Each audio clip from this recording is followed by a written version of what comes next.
Sir, ಈಗ BJP JDS Dharmasthala ಇಟ್ಕೊಂಡಿದ್ರು.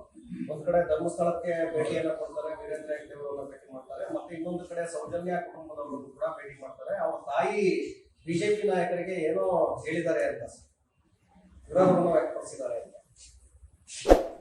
ನೋಡಿ, ಧರ್ಮಸ್ಥಳ ಶ್ರೀ ಕ್ಷೇತ್ರ ರಾಜಕೀಯ ವಸ್ತು ಅಲ್ಲ. ಬಹುಶಃ ಯಾರು ಇವತ್ತು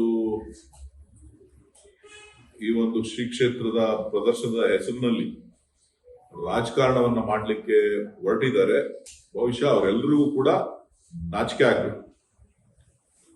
ಕಾರಣ ಏನು ಅಂತ ಹೇಳಿದ್ರೆ, ಇದು ಕಳೆದ 2 ವರ್ಷಗಳಿಂದ ನಡೀತಾ ಇರ್ತಕ್ಕಂಥ ಒಂದು ಪ್ರಕರಣ. 2-3 ವರ್ಷಗಳಿಂದನೂ ಕೂಡ ನಮ್ಮ ಸರ್ಕಾರ ಬರೋದಕ್ಕಿಂತ ಮುಂಚೆಯಿಂದನೂ ಕೂಡ ಇದು ನಡೀತಾ ಇದ್ದಂತ ಒಂದು ಪ್ರಕರಣ. ಸೌಜನ್ಯ ಪ್ರಕರಣ ಇರ್ಬೋದು, ಬೇರೆ ಬೇರೆ ರೀತಿಯ ಆರೋಪಗಳೇನಿತ್ತು, ಆ ಎಲ್ಲ ಆರೋಪಗಳು ಕೂಡ ಹಿಂದೆಯಿಂದನೂ ಕಳೆದ ಒಂದು 5-6 ವರ್ಷಗಳಿಂದ ನಡ್ಕೊಂಡು ಬಂದಂತ ಒಂದು ಆರೋಪ. ಈ ಆರೋಪ ಬಂದಂತ ಸಂದರ್ಭದಲ್ಲಿ ಧರ್ಮಸ್ಥಳವನ್ನ ಬೆಂಬಲಿಸಿ ಯಾವುದೇ ಭಾರತೀಯ ಜನತಾ ಪಕ್ಷದ ಅಥವಾ ಜನತಾದಳದ ನಾಯಕರು ಹೇಳಿಕೆಗಳನ್ನ ಯಾವುದೇ ಸಂದರ್ಭದಲ್ಲೂ ಕೊಟ್ಟಿಲ್ಲ. ಉದಾಹರಣೆಗಳು ನಿಮ್ಮ ಮಾಧ್ಯಮಗಳಲ್ಲೂ ಕೂಡ ಇಲ್ಲ. ಇವತ್ತು ಏಕಾಏಕಿ ಇವತ್ತು ಏನು ನಿಷ್ಪಕ್ಷಪಾತವಾದಂತ SIT ತನಿಖೆ ಆದ ನಂತರ, ತನಿಖೆಗೂ ಮುಂಚಿತವಾಗಿ ಸನ್ಮಾನ್ಯ ಉಪಮುಖ್ಯಮಂತ್ರಿಗಳು, ಪಕ್ಷದ ಅಧ್ಯಕ್ಷರು ಧರ್ಮಸ್ಥಳದ ಶ್ರೀ ಕ್ಷೇತ್ರದ ಬಗ್ಗೆ ರಾಜಕೀಯ ಮಾಡುವಂತ ನಮ್ಮ ಅವಶ್ಯಕತೆ ಇಲ್ಲ. ಶ್ರೀ ಕ್ಷೇತ್ರ ಮಂಜುನಾಥನ ಏನು ಸಾನ್ನಿಧ್ಯ ಇದೆ, ಇದರ ಪರವಾಗಿ ನಾವಿದ್ದೇವೆ ಅಂತಕ್ಕಂತ ಹೇಳಿಕೆಯನ್ನ ಕೊಟ್ಟಿರ್ತಕ್ಕಂಥದ್ದನ್ನ ನಾನು ಈ ಸಂದರ್ಭದಲ್ಲಿ ನಿಮ್ಗೆ ನೆನಪು ಮಾಡ್ಲಿಕ್ಕೆ ಬಯಸ್ತೇನೆ.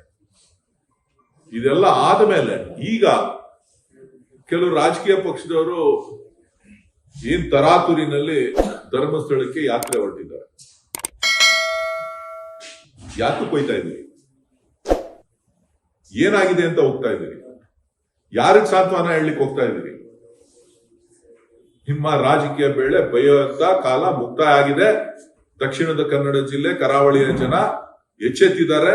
ಮುಂದಕ್ಕೆ ನಿಮ್ಮ ನಾಟಕಗಳು ನಡೆಯೋದಿಲ್ಲ. ನಿಮ್ಮ ಒಳ ರಾಜಕೀಯ ಒಪ್ಪಂದಗಳೇನಿದೆ, ಆ ಒಳ ಒಪ್ಪಂದಗಳಿಂದ ಇವತ್ತು ಧರ್ಮಸ್ಥಳಕ್ಕೆ ಒಳ ರಾಜಕೀಯದಿಂದ ನಿಮ್ಮ ಧರ್ಮಸ್ಥಳಕ್ಕೆ ಕೆಟ್ಟೆಸರು ಅನ್ನೋಂತ ಪ್ರಯತ್ನಗಳೇನು ನಡೀತದೆ, ಅದು ಇವತ್ತು ಕಾಂಗ್ರೆಸ್ ಪಕ್ಷ, ಕಾಂಗ್ರೆಸ್ ಸರ್ಕಾರ ಅದನ್ನ ವಿಫಲ ಮಾಡಿದೆ. ಅದನ್ನ ರಾಜ್ಯದ ಜನರಿಗೆ ತೋರಿಸಿದೆ. ಲೇಟೆಸ್ಟ್ ಹಾಗೂ ಇಂಟ್ರೆಸ್ಟಿಂಗ್ ಸುದ್ದಿಗಳಿಗಾಗಿ ಬಾಸ್ ಟಿವಿ ಕನ್ನಡ ಚಾನೆಲ್ನ ಸಬ್ಸ್ಕ್ರೈಬ್ ಮಾಡಿ.